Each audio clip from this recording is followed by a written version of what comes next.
여러분, 혹시 이런 생각 해보신 적 없으세요? 왜 어떤 회사는 수십 년 동안 끄덕도 안 하는 거인으로 군림하는데 다른 회사는 왜 그렇게 반짝하고 사라져버리는 걸까요? 오늘 그 운명을 가르는 결정적인 차이, 그 비밀을 함께 파헤쳐 보겠습니다. 혹시 예전에 정말 유명했던 노키아나 블랙베리 기억나세요? 한때는 모두의 손에 들려 있었잖아요. 그런데 지금의 애플이나 아마존과 비교하면 정말 하늘과 땅 차이죠. 이들의 운명을 가른 게 정말 단순히 더 좋은 제품 때문이었을까요? 아니면 우리가 놓치고 있는 뭔가 다른 결정적인 한 방이 있었던 걸까요? 그 비밀이 바로 파워라는 개념에 숨어 있습니다. 이게 그냥 힘이 세다는 뜻이 아니고요. 경쟁자들이 감히 넘볼 생각조차 못하게 만드는 아주 견고한 비즈니스 요새를 짓는 전략적인 설계도 같은 거라고 생각하시면 됩니다. 좋아요. 그럼 이 파워라는 게 대체 뭔지 한번 제대로 파헤쳐 보죠. 이 요새를 만드는 핵심 재료는 딱 두 가지입니다. 자, 공식적인 정의는 이렇습니다. 지속적이고 차별적인 수익 잠재력을 창출하는 특정 요건들의 집합. 와, 말이 좀 어렵죠. 괜찮습니다. 이걸 아주 간단하게 딱 두 가지로 쪼개서 설명해 드릴게요. 한마디로 이득과 장벽이에요. 이득이 뭐랄까 지금 당장 돈을 벌어다주는 아주 날카로운 창이라면 장벽은 그 창을 지키고 아무도 못 뺏어가게 막아주는 철벽 방패 같은 거죠. 창만 있거나 방패만 있으면 금방 무너지겠죠? 이 두 가지가 함께 있어야만 비로소 진정한 파워가 완성되는 겁니다. 그래서 저자가 정말 귀에 딱지가 않도록 강조하는 말이 있습니다. 바로 언제나 장벽을 먼저 생각하라는 거예요. 왜냐면요, 돈을 버는 방법, 즉 이득은 사실 찾아보면 꽤 많아요. 근데 그걸 뺏기지 않게 지켜주는 이 장벽을 가진 회사는 정말 드물거든요. 이게 바로 장기적인 성공의 진짜 열쇠인 거죠.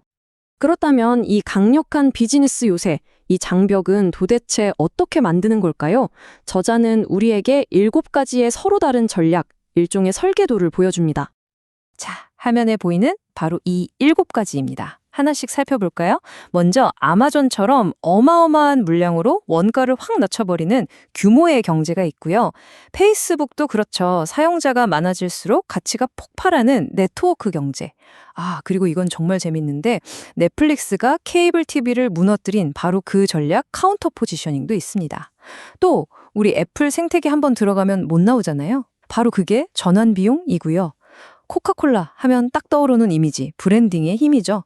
그리고 반도체 장비 회사 ASML처럼 아예 독점적인 기술을 가진 독점 자원. 마지막으로 도요타의 전설적인 생산 방식, 프로세스 파워까지. 와, 이 거인들은 다 이유가 있었던 겁니다. 이 7가지 설계도 중에 하나 혹은 그 이상을 아주 기가 막히게 활용한 거죠. 말만 들으면 좀 헷갈릴 수 있으니까 이 중에서 가장 흥미로운 몇 가지가 실제 비즈니스에서 어떻게 작동하는지 한번 들여다보겠습니다. 첫 번째 주자는 아마존의 규모의 경제입니다. 아마존은 물류망이 어마어마하잖아요. 덕분에 물건 하나 보내는 배송비가 말도 안 되게 싸죠. 이게 바로 눈에 보이는 이득입니다. 근데 진짜 무서운 건 장벽이에요. 다른 회사가 이걸 따라하려면 상상도 안 가는 돈이랑 시간을 쏟아 부어야 해요.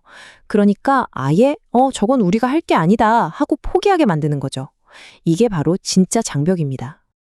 다음은 넷플릭스의 카운터 포지셔닝. 와, 이건 정말 전략의 묘미라고 할 수 있는데요. 생각해보세요. 넷플릭스가 스트리밍을 처음 시작했을 때 그 거대했던 케이블 회사들은 대체 뭘 하고 있었을까요? 왜 가만히 있었을까요? 넷플릭스를 따라하자니 자기들이 매달 꼬박꼬박 받던 그 비싼 케이블 요금제, 그러니까 황금알을 낳는 거위를 자기 손으로 죽여야 했던 거예요. 이걸 부수적 피해라고 하는데 이것 때문에 이러지도 저러지도 못하는 말 그대로 전략적인 함정에 빠져버린 거죠. 넷플릭스는 이걸 너무나도 잘 알고 있었던 거고요. 네, 이런 파워들이 있다는 건 이제 알겠습니다. 근데 궁금한 게 생기죠? 이런 엄청난 파워는 대체 언제, 어떻게 만들어지는 걸까요? 그냥 처음부터 우리 회사는 규모의 경제로 간다. 이렇게 계획하고 시작할 수 있는 걸까요? 바로 여기서 아주 중요한, 어찌 보면 반전 같은 이야기가 나옵니다. 이 파워라는 건요, 사업 계획서에 멋지게 적어놓는다고 생기는 게 절대 아니라는 겁니다. 우리는 위대한 브랜드를 만들 것이다 라고 외치기만 해서는 아무 일도 일어나지 않는다는 거죠. 모든 파워는 어떤 혁신적인 발명에서 시작해서 회사가 성장하는 과정에서 차곡차곡 쌓아 올리는 것에 가깝습니다. 이 타임라인을 보시면 그 과정이 한눈에 보입니다. 자, 회사의 여정은 크게 3단계로 나뉘어요. 먼저 사업 초기, 아직 폭발적으로 크기 전인 도약 전 단계에서는 독점 자원을 확보하거나 카운터 포지셔닝 같은 전략을 쓸 수 있죠. 그러다가 회사가 미친 듯이 성장하는 도약기에 들어서면 그때 바로 규모의 경제나 네트워크 경제가 생겨나는 거고요. 그리고 어느 정도 성장이 안정된 도약 후 성숙기에는 강력한 브랜딩이나 따라할 수 없는 프로세스 파워를 구축하게 됩니다. 중요한 건 뭐다? 각 단계마다 어울리는 그리고 구축할 수 있는 파워가 따로 있다는 겁니다. 우리 회사가 지금 어디쯤 와 있는지 정확히 알아야 올바른 설계도를 꺼내들 수 있다는 거죠. 자, 그럼 이제 마지막 질문입니다. 그래서 이 파워를 만들면 구체적으로 뭐가 좋은 걸까요?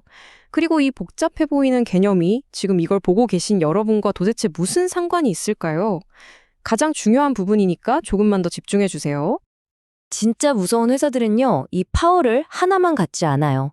겹겹이 쌓아서 철옹성을 만듭니다. 애플을 한번 볼까요? 아이폰, 아이패드, 맥북. 이 iOS 생태계에 한번 발을 들이면 빠져나오기 힘든 강력한 전환 비용이 있죠? 거기에 애플하면 떠오르는 그 상징적인 브랜딩까지 더해버립니다. 마이크로소프트도 마찬가지예요. 클라우드로 시장의 판을 바꾸면서 기존 강자들을 바보로 만드는 카운터 포지셔닝에 성공했고 여전히 기업 고객들을 꽉 잡고 있는 높은 전환 비용을 가지고 있죠. 이렇게 파워를 2개, 3개씩 쌓아 올리니까 거의 무너지지 않는 요새가 되는 겁니다. 이게 그냥 그럴듯한 이야기가 아니라는 증거도 있습니다. 투자 세계에서는 이런 파워를 경제적 해자, 모트라고 부르는데요. 성주의를 둘러싼 강처럼 경쟁자가 못 들어오게 막는다는 뜻이죠. 실제로 이 해자가 넓고 깊은 기업들에만 투자하는 모닝스타의 와이드 모트 인덱스라는 게 있어요. 근데 이 지수가 장기적으로 시장 평균 수익률인 S&P 500을 꾸준히 이겨왔습니다. 파워가 결국엔 돈, 즉 엄청난 수익으로 이어진다는 걸 숫자로 보여주는 거죠. 자, 오늘 제가 길게 설명드렸는데요. 결국 여러분이 가져가셔야 할 것은 세상을 보는 새로운 렌즈 하나입니다. 이제 어떤 회사든 어떤 비즈니스든 볼 때 이 4가지 질문을 한번 던져보세요.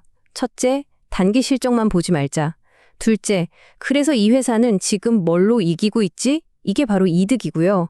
셋째, 이게 제일 중요해요. 근데 왜 다른 애들은 이걸 못 따라하지? 이게 바로 장벽입니다. 그리고 마지막으로 이 장벽 과연 얼마나 오래 갈까? 이 4가지 질문만으로도 여러분은 비즈니스 핵심을 꿰뚫어 볼 수 있게 될 겁니다. 마지막으로 여러분께 질문 하나 던지면서 마무리하겠습니다. 지금 여러분이 매일 쓰는 그 스마트폰, 자주 이용하는 쇼핑몰, 밤마다 보는 스트리밍 서비스, 과연 어떤 파워가 그 회사들을 지켜주고 있을까요? 오늘 배운 이 7가지 파워 프레임워크를 한번 적용해 보세요. 아마 주변의 비즈니스를 보는 눈이 완전히 달라지는 경험을 하시게 될 겁니다.